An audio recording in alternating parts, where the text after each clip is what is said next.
와서 천지를 만드신 하나님 아버지를 내가 믿사오며 그 외아들 우리 주 예수 그리스도를 믿사오니 이는 성령으로 잉태하사 동정녀 마리아에게 나시고 본디오 빌라도에게 고난을 받으사 십자가에 못 박혀 죽으시고 장사한 지 사흘 만에 죽은 자 가운데에서 다시 살아나시며 하늘에 오르사 전능하신 하나님 우편에 앉아 계시다가 저리로서 산 자와 죽은 자를 심판하러 오십니다. 성령을 믿사오며 거룩한 공예와 성도가 서로 교통하는 것과 죄를 사해 주시는 것과 몸이 다시 사는 것과 영원히 사는 것을 믿사옵나이다. 아멘. 찬송가 90장 부른 후에 우리 대표 김원 집사님 기도 인도하시겠습니다.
하나님 말씀 보겠습니다. 요한복음 13장 1절에서 15절 말씀입니다.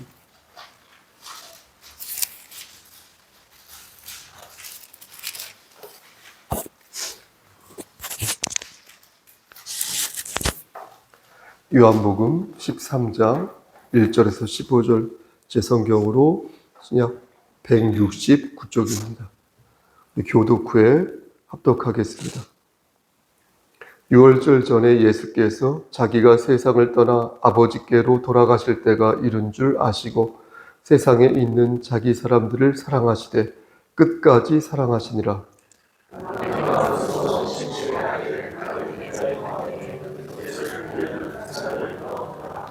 저녁 먹는 중 예수는 아버지께서 모든 것을 자기 손에 맡기신 것과 또 자기가 하나님께로부터 오셨다가 하나님께로 돌아가실 것을 아시고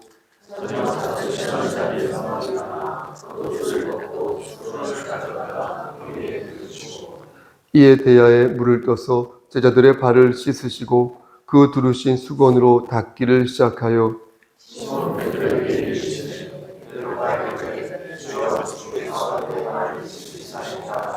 예수께서 대답하여 이르시되 내가 하는 것을 내가 지금은 알지 못하나 이후에는 알리라.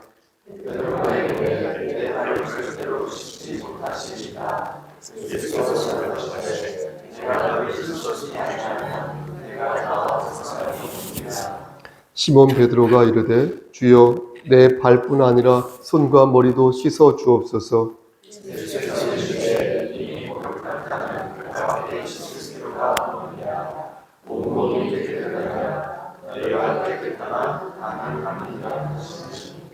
이는 자기를 팔 자가 누구인지 아심이라. 그러므로 다는 깨끗하지 아니하다 하시니라.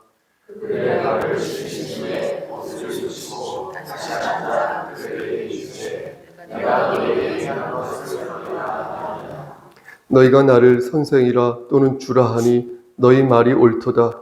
내가 그러하다.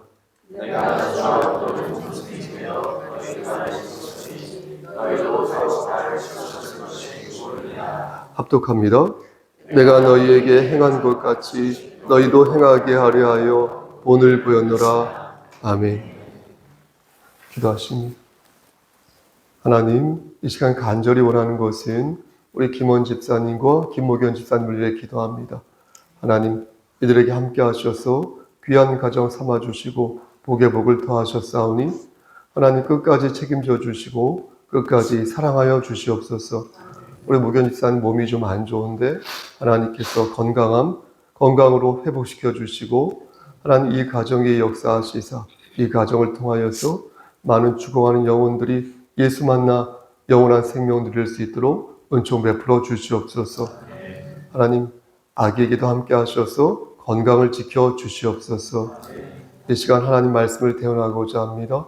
하나님께서 함께 하셔서 반듯하게 말씀을 전할 수 있도록 도와주시옵소서. 예수 그리스도인 받들어 감사하며 기도드렸사옵나이다. 아멘. 2012년 9월로 저는 기억하는데요. 고 성경 목사님이 주일 예배를 마치고 대중 목욕탕 있죠? 대중 목욕탕을 가자 하였습니다. 그래서 저는 형님과 함께 셋이서 요 앞에 있는 온숫골이 있거든요. 지금도 있는데 그 온숫골로 갔습니다. 초등학교 때 딱 한 번으로 기억하는데 가족이 여행을 간 적이 있었는데 유일하게 그 가족 간 곳이 온천이었습니다. 그 온천에 간 것 외에 이렇게 모여서 어디를 가본 적이 온숫골이었지만 없었기에 매우 어색했지만 그래도 형님과 함께 가니까 괜찮겠다 싶었습니다. 근데 막상 탕 속에 들어가서 또 좀 있다가 등 밀기를 이렇게 시작하니까 그런 어색한 마음이 온데간데 없이 사라졌습니다. 형님과 저는 아버지의 등을 번갈아 반쪽씩 나눠서 밀어드렸는데 말기암 환자라서 그런지 전체적으로 골골하고 피부가 윤기가 없고 그랬습니다. 피부가 얇았습니다. 저는 그때 속으로 생각했습니다. 아버지가 왜 갑자기 목욕탕을 가자고 하신 것일까? 혼자서 등을 미는 게 버거워서 그러신 걸까? 아니면 미끄러져서 부상을 혹시 입으면 위험할 수 있으므로 대비 차원에서 같이 가자고 하신 것일까? 한 번도 그러신 적이 없는데. 그런데 그런 이유는 아닌 것 같았습니다. 왜냐하면 어느 정도 그때는 돌아가시기가 3개월 전이었으니까요. 어느 정도 기력이 있으셨고 또 그런 이유라면 굳이 두 사람을 대동할 이유가 필요가 없었습니다. 그렇기 때문에 그런 것 같지는 않았습니다. 아마도 제 생각에는 무언가를 남기고 싶거나 혹은 무언가를 전하고 싶었던 것 같은데 실제 말씀은 거의 없었으나 확실한 건 그때 거기에서 있었던 1시간 정도의 여러 가지 일들 그리고 목사님이 저에게 해주신 개인적으로 해주신 그런 말씀들은 지금도 머릿속에 확실하게 각인되어 있다는 것입니다. 사람이 어느 정도 생각이 자라면 어떻습니까? 행위 속에 감춰져 있는 그 의도, 그 의식을 발견할 수 있게 됩니다. 그의 겉모습에 생각이 좀 자라면요, 그의 겉모습에 현혹되기보다 그의 내면적인 가치와 저 사람이 정말 말하고자 하는 의도가 무엇일까를 볼 줄 압니다. 그래서 생각이 깊은 사람일수록 상대의 말을 어떻습니까? 잘 듣습니다. 본인 얘기만 하지 않고 얘기를 잘 듣습니다. 그리고 본인은 정작 말을 많이 하지 않음으로써 생각의 저금통이 차곡차곡 쌓인다는 것을 잘 압니다. 그렇게 말하고 그렇게 행동하는 의도를 찾아 그 의도에 맞게 말하고 행동하면 그것도 금상첨화일 것입니다. 여러분, 오늘 본문에 나오는 예수님도 그렇습니다. 유월절 전에 12제자들을 이렇게 불러 모으시고 저들의 발을 씻기셨는데, 여기서 중요한 것은 발을 씻기신 예수님의 그 의도를 우리가 알아야 한다는 것입니다. 예수님도 성부 하나님의 의도를 아셨습니다. 다만 모르셨던 것은 그 때를 몰랐는데 아직 때가 이르지 않았다라고 여러 번 말씀한 것입니다. 그러니까 예수님께서는 당신이 왜 자신이 성육신하였고 왜 십자가에 달려 자기가 죽어야 하는지 그 이유를 분명히 알고 계셨지만 그 때가 언제인지는 성부 하나님만 아시기에 아직 때가 이르지 않았다. 아직 때가 이르지 않았다. 이렇게 말씀하신 것입니다. 예를 들면 이런 경우입니다. 요한복음 2장을 보면 예수님의 어머니 있죠. 예수님의 어머니 마리아가 가나 홀레에서, 혼인잔치 있지 않습니까? 그 홀레에서 포도주가 떨어졌다고 예수님에게 말을 합니다. 그러자 예수님은 그것이 나와 무슨 상관이 있습니까? 내 때가 아직 이르지 아니하였습니다. 라고 말했습니다. 그러니까 이때까지도 예수님께서는 하나님이 의도하신 그 날짜를 모르고 계셨던 것입니다. 요한복음 8장에도 이런 내용이 나오는데요. 예수님께서 성전에서 복음을 전하는데 그때 사람들이 예수님을 죽이려고 합니다. 예수님이 그때 전했던 말씀이 뭐였냐면 내가 하나님으로부터 왔다라는 말씀이었습니다. 그런데 그걸 듣고 사람들이 예수를 죽이려고 했던 것입니다. 그런데 예수님을 이렇게 잡고자 하는 마음은 있었는데 정작 손을 대는 사람이 없었다. 왜냐? 때가 아직 이르지 않았기 때문에. 이렇게 말씀하십니다. 그러니까 예수님은 때가 아직 안 온 것도 아시고 때가 온 것도 아신 것입니다. 오늘 본문 바로 앞에 장 있지 않습니까? 오늘 본문 바로 앞에 장, 그러니까 12장 23절 말씀을 보면 6월절에 예배를 드리기 위해서 헬라인 몇몇 사람들이 예루살렘으로 올라오는데 그때 예수님을 만나 뵙고 싶어서 제자들에게 요청을 합니다.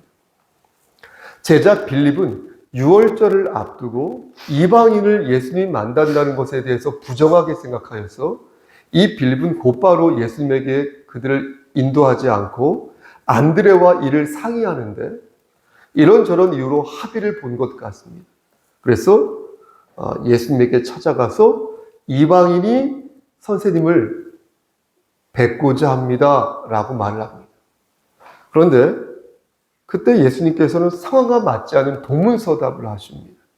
그게 바로 때가 왔다. 이렇게 말씀하신 거예요. 이방인이 당신을 만나 뵈려고 하는데요. 그러자 가타부터 말씀 안 하시고 때가 왔다. 이렇게 말씀하셨어요. 이때 처음으로 그 때를 알았으니 예수님의 머릿속에는 이제부터 구체적인 어떤 시간과 내가 이제부터 어떤 일을 그 시간에 해야겠구나라는 그 타임테이블이죠. 그것이 쭉 펼쳐졌을 것입니다. 그게 머릿속으로 쫙 연결됐을 것입니다. 그리고 오늘 본문 1절에서 아버지께로 돌아가실 때가 왔다는 것을 명확히 아신 것입니다. 예수님께서 아신 것은 이것만이 아니었습니다. 여러분 보십시오. 예수님은 누가 자기를 팔아넘길지를 알고 계셨습니다. 사실 이 부분은 오래전부터 알고 계셨어요. 그래서 가룟 유다에게 어떻게 했습니까? 야, 회개해라. 회개해라. 계속 기회를 주셨습니다.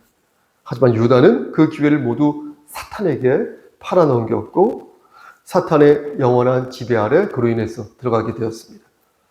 보세요, 여러분.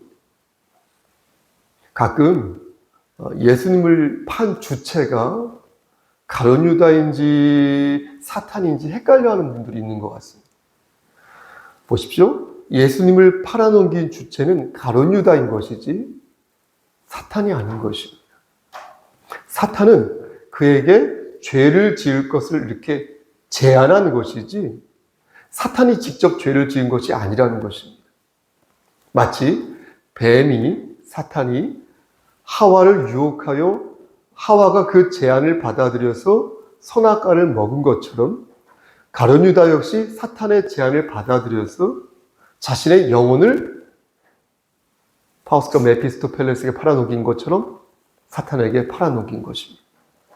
그러니까 가룟 유다는 어쩌다 보니 얼떨결에 사탄에게 당한 것이 아니라 보세요. 주도적이고 지속적으로 사탄과 공모 그리고 결탁한 것입니다. 만약 이렇게 여러분들이 생각하지 않는다면 우리는 어떻습니까? 모든 죄를 사탄에게, 마귀에게 돌리게 될 것입니다. 죄를 짓고도 하와처럼 변명만 하게 될 것이고 회개하지 않고 유다처럼 얼빠진 행위를 하게 될 것입니다. 다시 본론으로 돌아가서 예수님이 제자들의 발을 씻기신 데에는 분명한 의도가 있었는데요.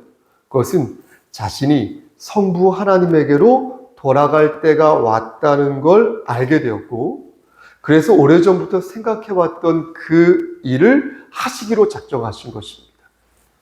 하지만 제자들이 볼 때는 그 모습이 어땠을까요? 급작스러웠겠죠. 그리고 예수님과 달리 뭘 모르고 있었기에 제자들은 예수님이 왜 자신들의 발을 씻어주시는 것일까? 씻겨주시는 것일까? 그 영문을 몰랐을 것입니다. 보통 발은 종들이 씻어주는 것인데 예수님은 그들에게 스승이었지 않습니까? 그러니까 상식적으로 생각할 때, 도덕적으로 생각할 때 예수님의 그런 행동이 이해가 되지 않았던 것입니다. 여기서 보십시오. 한 가지 짚고 가야 할 문제가 있습니다. 가끔 어떤 분이 질문하신 적이 있는데 다른 우리 교회 말고요. 바로 날짜에 관한 문제인데 여러분 3절 말씀 보시겠습니까? 3절 말씀을 보시면 3절 말씀에서 저녁 먹는 중이라는 구절이 있습니다. 그렇죠? 근데 이 저녁이 바로 우리가 잘 아는 최후의 만찬이 되겠습니다. 그럼 최후의 만찬 아시잖아요.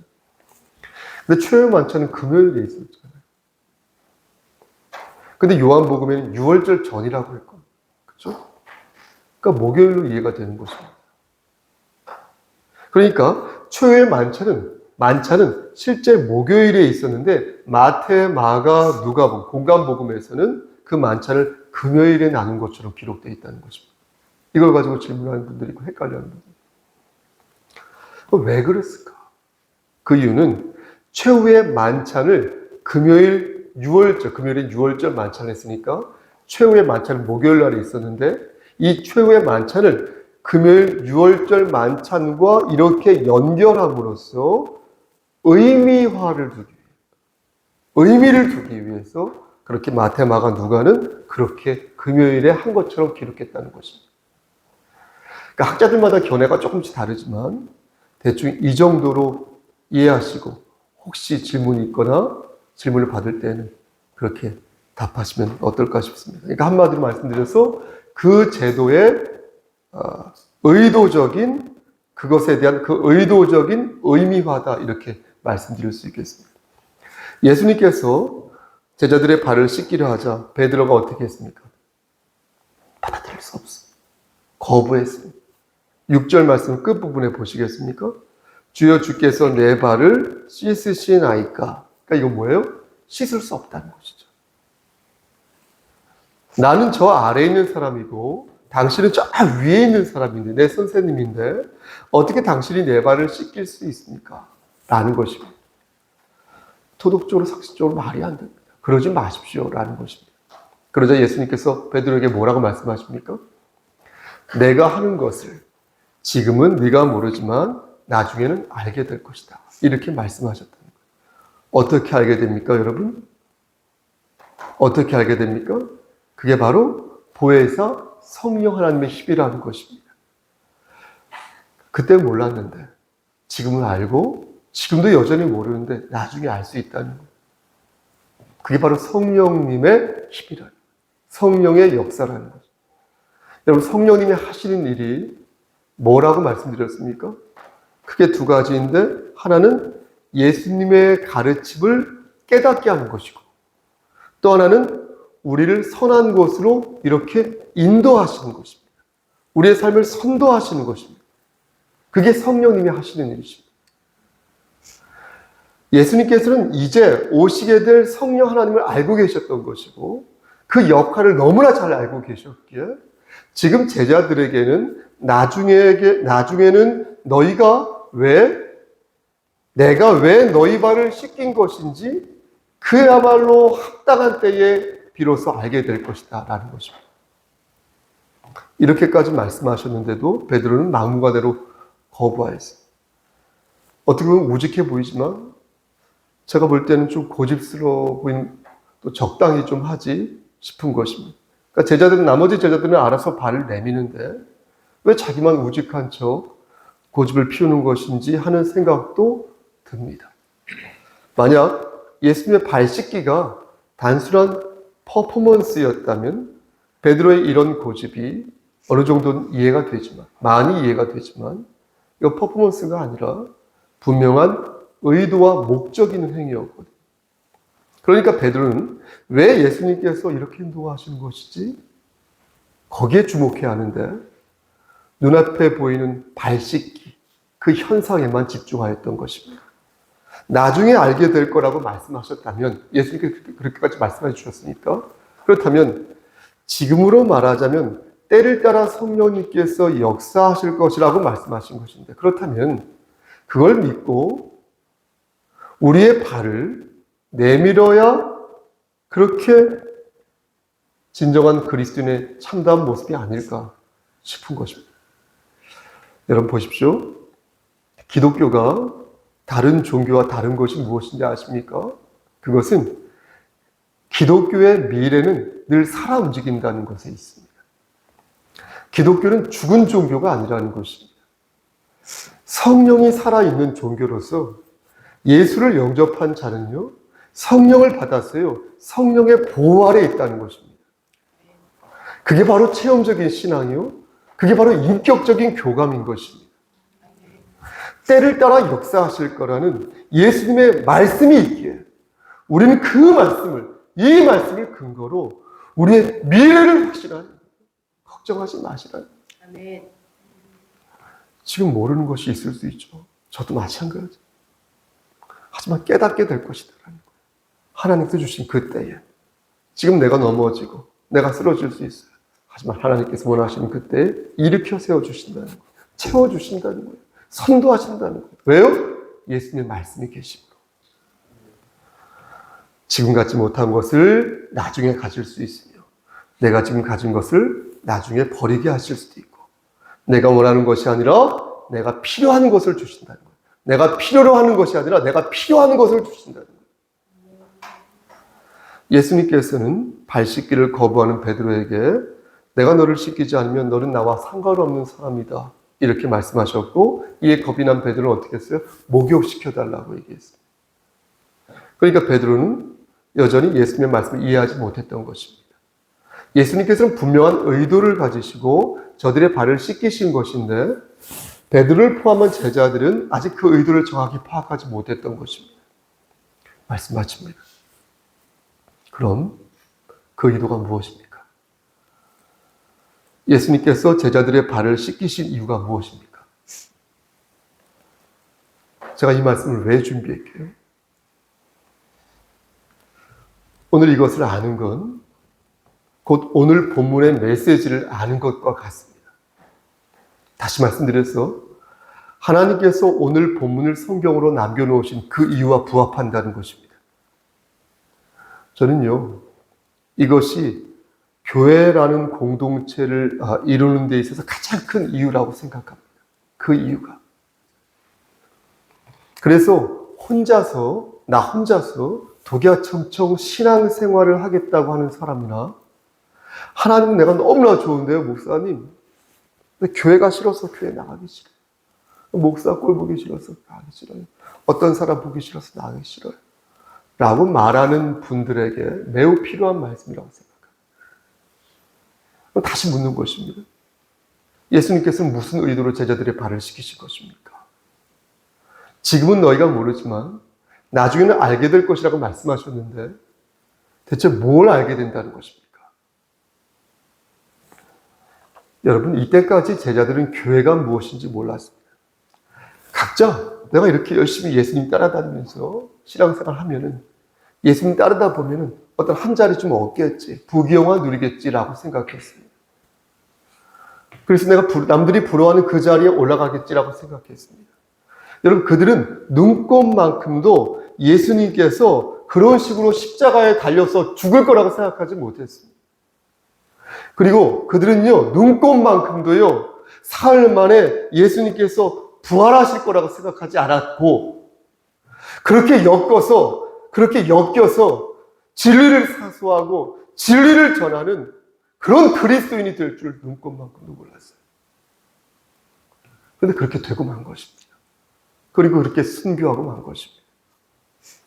그런 식의 제자가 되기를 바라지 않았는데 그런 식의 제자가 된 것입니다.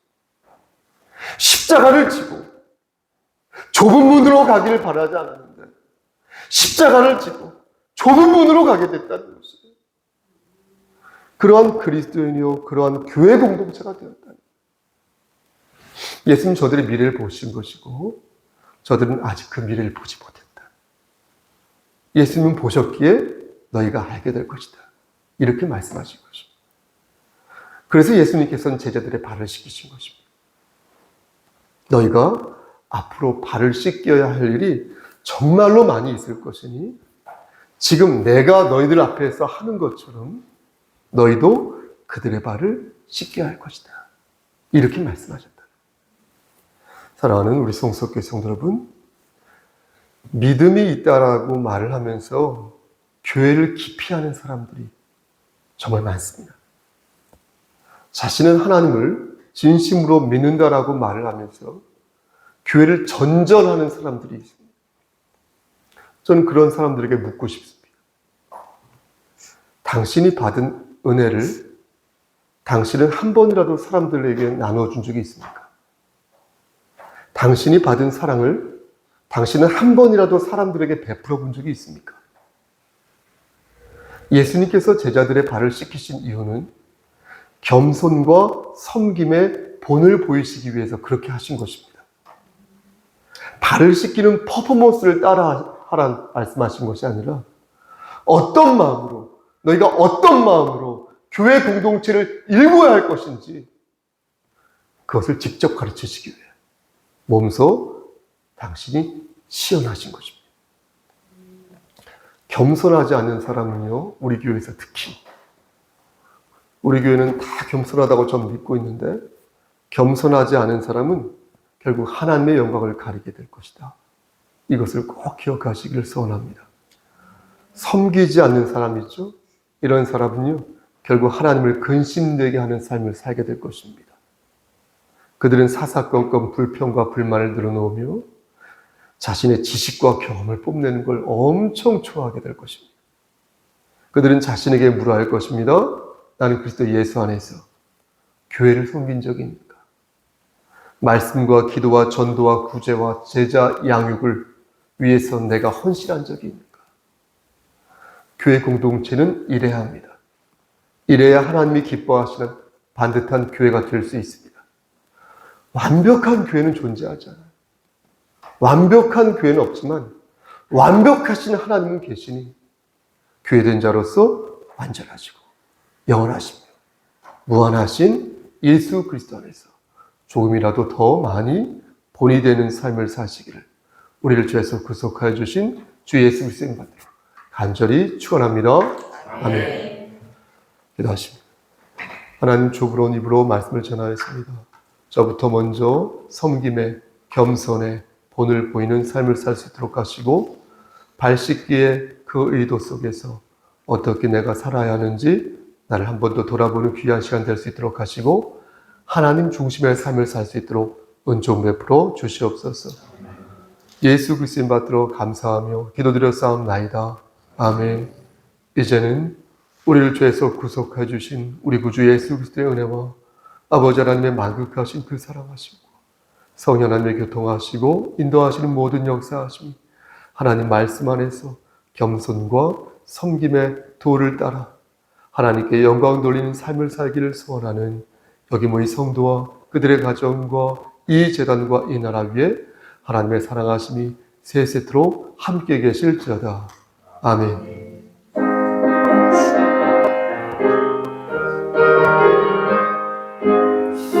함께 하심을 믿습니다.